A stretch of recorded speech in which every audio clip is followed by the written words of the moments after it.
Assalamu alaikum students. I hope you are in good health and in good spirits.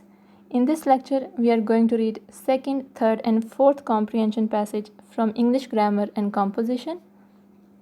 These passages are very easy, so I am not going to translate every single word and every single sentence, but I will tell you the meanings of difficult words. So let's start.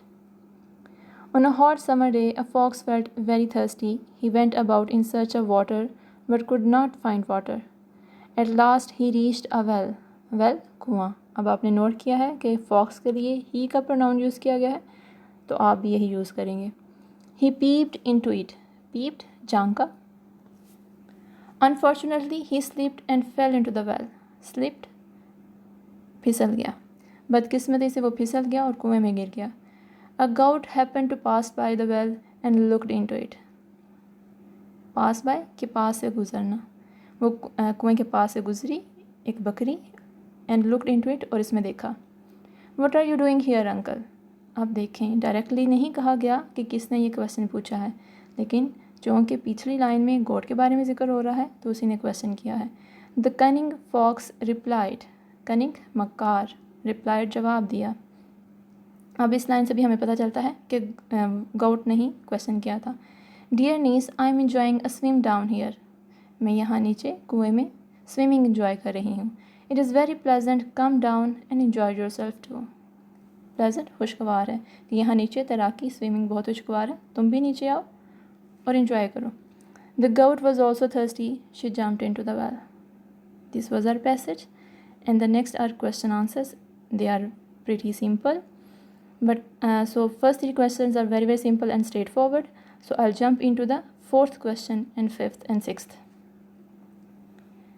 What did the goat say to the fox? This is also a very straightforward question and simple question, but a student in this question usually make mistake. And what is the mistake? The students answer, the goat said to the fox that. आपने fox के बाद that नहीं लगाना. आपने जिस तरह लिखा हुआ है इन्वर्टेड कॉमास में उसी के वर्ड्स गॉड के वर्ड्स वैसे के वैसे लिख देने हैं. अगर दैट लगाएंगे तो वो गलत हो जाएगा, तो आपने इसमें दैट ऐड नहीं करना. जब ऐड करेंगे तो फिर आपको प्रोनाउंस भी चेंज करने पड़ेंगे, तो इसलिए आप दैट नहीं लगाएं, इसी तरह लिख दें. Fifth question, what did the fox say in reply. इसका भी फोर्थ क्वेश्चन की तरह ही है कि आपने रिप्लाई के बाद दैट नहीं लगाना, इन्वर्टेड कॉमास में एज इट इज़ फॉक्स के वर्ड्स लिख देने हैं. Sixth question, why did the goat jump into the well. उसने क्यों छलांग लगाई थी. अब देखें, इस क्वेश्चन का पैसेज में डायरेक्टली आंसर नहीं दिया गया कि उसने क्यों छलांग लगाई थी. बस ये कहा गया है कि she was thirsty and she jumped into the well. तो अब ये आपकी अंडरस्टैंडिंग पे डिपेंड करता है. And comprehension passage is all about understanding कि आपने क्या अंडरस्टैंड किया है. तो वो बकरी क्यों छलांग लगाती है, क्योंकि फॉक्स वॉज कनिंग, वो उसको अपनी बातों में फंसा लेती है, उससे झूठ बोलती है. So the answer would be the goat jumped into the well as she was taken in by the cunning fox. Taken in means धोखा देना. वो छलांग लगाती है क्योंकि मक्कार लोमड़ी ने उसे धोखा दिया था, वो उसे झूठ बोलती है, ऐसा कुछ भी नहीं होता कि वो स्विमिंग इंजॉय कर रही है वहाँ पे. Third passage, once a stag was drinking at a stream. Stream नदी. he happened to see his reflection in the water. reflection अक्स. वो उसे इत्फाक हुआ पानी में अपना अक्स देखने का. he was pleased to see his beautiful horns. horns seeing, pleased खुश, वो अपने खूबसूरत हॉर्न्स देख के खुश हो जाता है. but when he saw his thin legs he felt sad as he thought they were ugly. ugly बदसूरत, लेकिन उसे अपनी टांगें पसंद नहीं होती, वो समझता ये अगली हैं. suddenly he saw a pack of hounds at a distance. at a distance कुछ फासले पर, hounds शिकारी कुत्ते, and pack means group of hounds उसको बोलते हैं. कुत्तों का ग्रुप होगा तो उसको पैक बोलेंगे. he ran as fast as his legs could help him. वो इतनी तेज़ी से भागा जितनी उसकी टांगें उसे मदद दे सकती थी. soon he left the hounds far behind. बहुत पीछे. he had to pass through a thick forest of bushes. झाड़ियों के घने जंगल से उसे गुजरना पड़ा।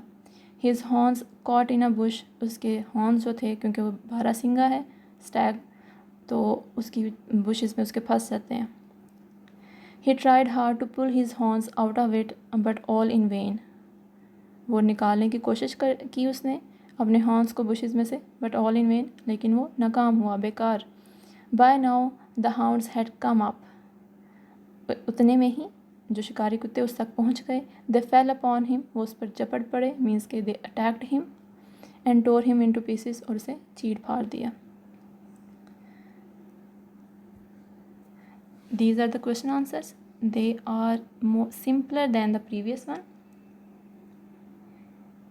and the answers are available are there on your books, so you can see them. I'm going to discuss the question number 5th. Why did he run? अब इसका answer भी डायरेक्टली या in clear words isn't there in paragraph. It is there, but you have to understand it.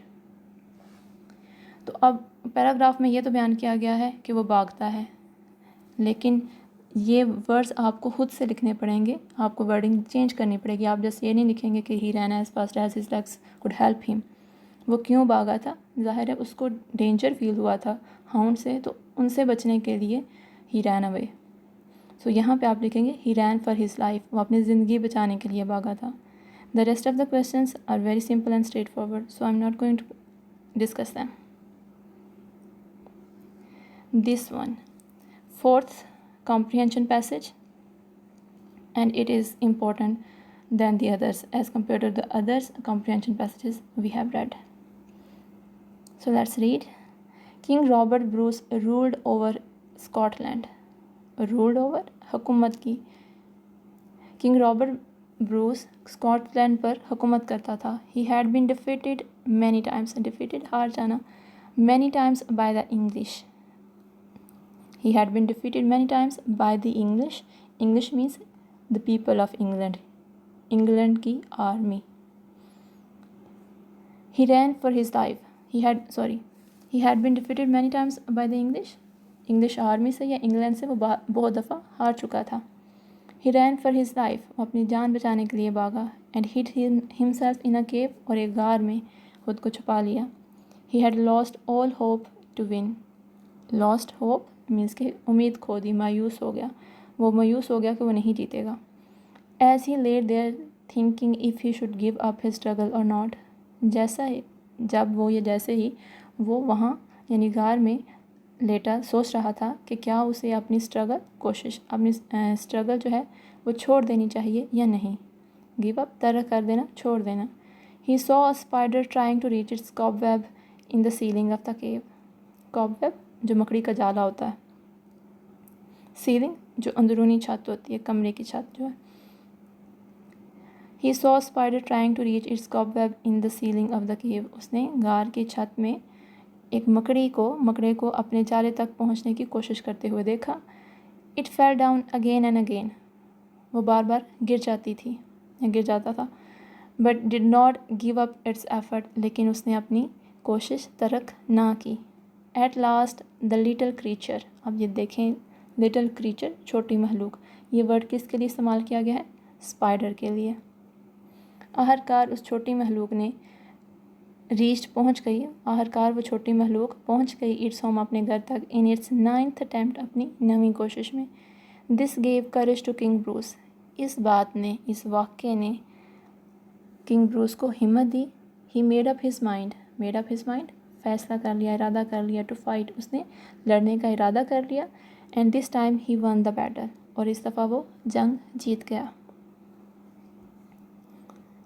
The questions, by whom had Robert Bruce been defeated many times? So it is the first line. तो usually जो आपको comprehension passage दिए जाते हैं उसकी first lines और last lines गौर से पढ़ा करें। इसमें से अमूमन जो है आप देखेंगे कि उसमें से क्वेश्चंस जो हैं वो पूछे जाते हैं। तो इसमें से भी फर्स्ट लाइन में से ही क्वेश्चन पूछा गया है। The king Robert Bruce had been defeated by the English army many times. Where did he hide himself, कहाँ पे उसने छुपाया था? He hid himself in a cave. What did he see in the cave? He saw spider. अब अगर आप जो है कुछ बच्चे सिर्फ लिख देंगे ही सॉ स्पाइडर, तो ये उसका कंप्लीट आंसर नहीं होगा। आपने कंप्लीट आंसर लिखना है कि उसने क्या देखा, कि किस चीज़ ने फिर उसको इंस्पायर किया था कि वो दोबारा जो है वो जंग लड़े। तो वो आपने पूरा लिखना है कि उसने जो उसकी कोशिश ने उसको इंस्पायर किया था। He saw spider trying to reach its cobweb up in the ceiling of the cave. After how many attempts did the spider succeed. अब यहाँ पे लिखा हुआ है the spider succeeded after making 9 attempts. आपने इसको चेंज करके लिखना है the spider succeeded in its 9th attempt.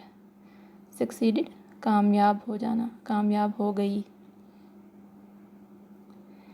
5th question, what lesson did king Bruce learn from the spider. अब ये भी जो है इसका आंसर भी पैराग्राफ में नहीं दिया गया, बल्कि ये आपने खुद अंडरस्टैंड करना था। So what did he learn? King Bruce learn the lesson from the spider आप ऐड करेंगे यहाँ पे। King Bruce learn the lesson from the spider, try again till you succeed. कोशिश करें, दोबारा कोशिश करें जब तक कामयाब नहीं हो जाते। These were the comprehension passages, and the today's assignment is learn and practice the questions answers of the passages. In next lecture, inshallah, we'll continue our unit number 3, media and its impact. Allah Hafiz and stay safe.